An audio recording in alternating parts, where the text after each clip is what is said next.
Eres mare, pare o tens alguna personeta en edat escolar a qui t'estimes molt?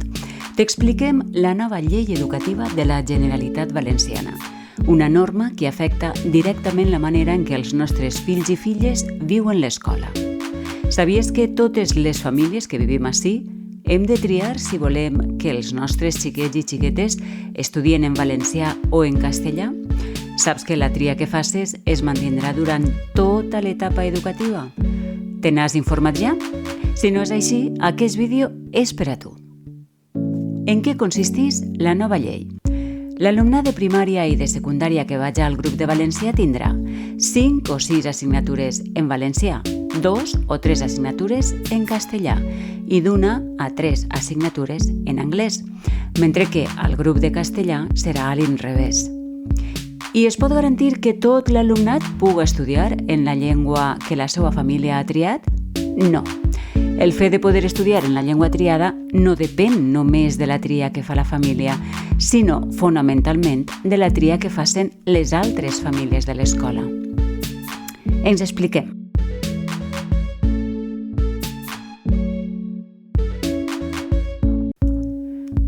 A les escoles en què només n'hi ha una classe per cada curs es decidirà si la llengua principal és el valencià o el castellà, en funció del que vote la majoria.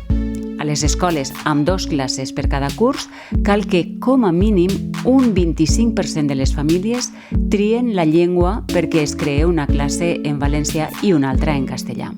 Per exemple, imaginem una escola que té 40 alumnes matriculats en un curs, és a dir, 20 alumnes per classe. En aquest cas, n'hi hauria prou que 10 alumnes sol·licitaren ensenyament en una llengua perquè es creara una classe d'aquesta llengua. És a dir, si hi ha 10 alumnes que demanen valencià i 30 que demanen castellà, s'hauria de crear una classe per a cada llengua. Però és possible que en aquest cas el curs que ve es creï una classe amb 10 alumnes i una altra amb 30?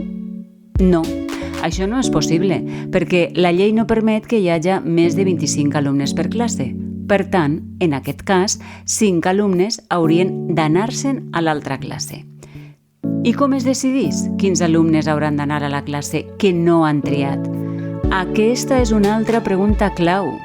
Tindrà prioritat l'alumnat que té germans matriculats al centre, qui pertany a una família nombrosa o monoparental, i aquells amb alguna diversitat funcional. En cas d'empat, el criteri de desempat es basarà en la lletra inicial del cognom. Això comporta un seguit de problemes. Hi haurà alumnes que, forçosament, hauran de canviar de companys i de profe de referència al curs que ve, amb els problemes d'adaptació que això comporta. La xarxa llibres corre el perill de desaparèixer perquè la despesa no es podrà assumir. A més, encara hi ha un altre problema. La distribució d'alumnes en els grups ja no podrà ser equitativa. Pot passar que una classe quede amb molts alumnes i una altra amb molt pocs. Per tant, el professorat no podrà atendre'ls de la mateixa manera. I no només això, la classe pot quedar desequilibrada en un altre sentit. Mira, imagina que posem una lupa sobre la classe del teu fill o filla. Aquests són els seus companys i companyes de classe. Juan Román, Ionela, Giagi, Constantin, Ayub, Neus... Elles i ells no estan a aquesta classe per una qüestió aleatòria. En el sistema actual, per a distribuir-los, el professorat n'ha tingut en compte les característiques, l'origen i les necessitats educatives per tal que les dues classes que hi ha en aquest curs queden el més equilibrades possible, seguint els principis d'igualtat i d'inclusió. Amb la nova llei, aquests criteris desapareixen perquè l'alumnat se segregarà segons la llengua triada, fet que pot provocar una distribució desequilibrada pel que fa a la diversitat cultural present a la classe i fins i tot a la seva composició socioeconòmica i al seu rendiment acadèmic. Es podria donar el cas que tots els xiquets amb necessitats especials hagueren d'anar a una mateixa classe. L'escola ha de ser el reflex d'una societat plural, diversa i rica en cultures, i el fet de segregar per raons lingüístiques genera un problema que actualment no existís. I ara que sabem com funciona aquesta nova llei, cal fer-nos una pregunta important. Quina opció triem? La resposta és clara. Triar valencià és l'única opció que garantirà una competència bilingüe que els obre portes tant en l'àmbit personal com en el social i professional, a més de millorar les seves habilitats en altres llengües. L'aprenentatge del castellà està assegurat en qualsevol opció i a més és present en tots els àmbits de la societat.